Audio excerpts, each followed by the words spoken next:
Bob Marley and the Wailers. Is This Love? On BBC Radio Oxford. It's 11:15 right now. Still to come, that gorgeous song from Teddy Swims. Everyone's still loving it. It's called Lose Control, and some 90s Robin S on the way as well. But it's Friday, and that means one thing. Well, it means a lot of things, but one of the things it means is there are a load of brand new movies that come out today. In the cinema, are you planning a cinema trip maybe with the family, the grandkids, the kids this weekend? Well, Van Connor is a movie critic who comes on the show every Friday just to talk through some of the movies that you could choose to see this weekend. He gets to see them before us, and so he can tell us what they're like. Good morning, Van Connor. Good morning, Adam Ball. And yeah, so your options for cinematic delight this week, and they are both theatricals as well for a change. They're both actually ones that you have to go out and see in cinemas. So the first one then we've got to talk about is The Book of Clarence, which I feel like you would have released this one around Easter. You'll see what I mean in a moment, because it's a biblical comedy. Wow. That's sort of along the lines of Monty Python's Life of Brian. And it stars Lakeith Stanfield alongside Omar Sy and RJ Cyler from Me and Earl the Dying Girl. And it's about Clarence, who's a hustler in Jerusalem, sells weed on the street, and decides he can pay off his debt by becoming the 13th apostle and basically riding the coattails of Jesus and finagling all of the fame for profit, basically. This starts him on his own biblical odyssey that may or may not see him crucified along the way. I've got a clip for you. This is from James Samuels, by the way, who directed The Harder They Fall for Netflix. I've got a clip for you. This is the Keith Stanfield early on as Clarence with his mum, played by Marianne Jean-Baptiste. Mother, Lignon weed. It helps with the glaucoma. Better wash before you go see her. I'm just trying to make sure you don't die a virgin, son. Oh, wow. I'm not a virgin. What you do at night behind that curtain doesn't count. That is not me. That's the local rats. The very loud rats. Okay. I've seen the trailer for this, and from what I gathered, he tries to like reenact some of the things as well, like trying to walk on water and stuff, and I guess they believe it. That element does come into play later on. I don't want to spoil too much for you, because it's quite inventive, but it really is like Life of Brian.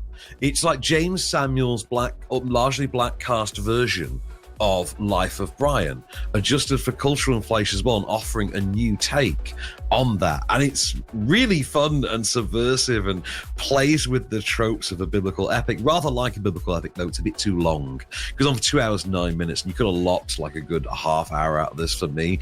But, you know, what is there is fun. It's just a bit stretched out for me. Well, The Book of Clarence in cinemas from today. If you want to go and see it, you can. It's actually at the Curzon in Oxford, so go and have a little look. Right, let's move on. Abigail. So talk to me about this, because this sounds like a horror to me. Yes, it is indeed. It's kind of a schlock action-y horror, so almost along the lines of something like Deep Rising or 13 Ghosts. It's from the two fellas who brought us Ready or Not with Samara Weaving a few years ago, which is really fun.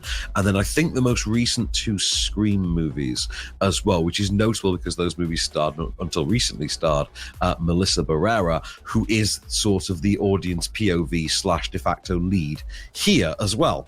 So this is a story in which a group of guns for hire are recruited for a heist, effectively. The object of their heist, however, is a little girl named Abigail, who they have been hired to kidnap and have to remain overnight with in a secured location whilst her father is ransomed for her return by their employer. No sooner have they settled in for this one night together in this safe house, though, than it quickly emerges that Abigail is no mere girl.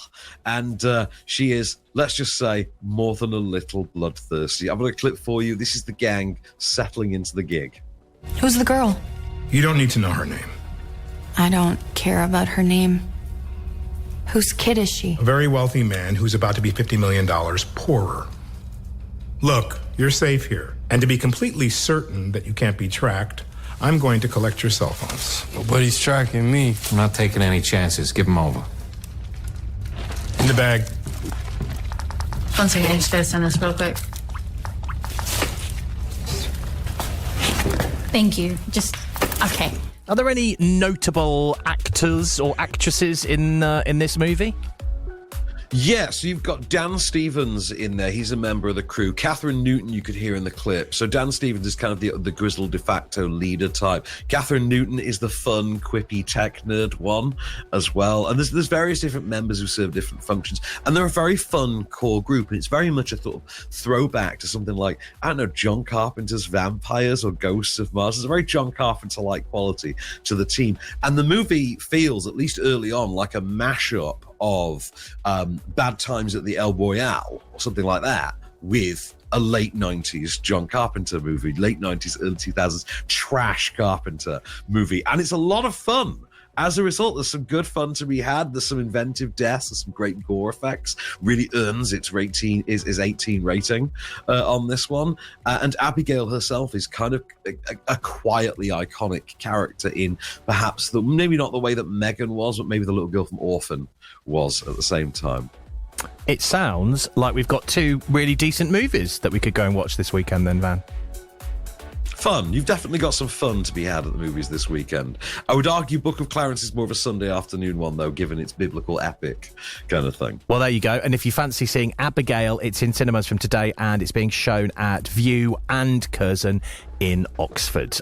Right, lovely. Thank you very much, Van Connor. We will be back next week with some more movies to talk about. Anything to look forward to that you really can't wait to see? Well, next week we're talking about Zendaya taking to the courts with the release of Challengers. That's next week. Excellent. We'll see what you thought about that on Friday next week. Have a lovely weekend, Van. Till the next time, good sir.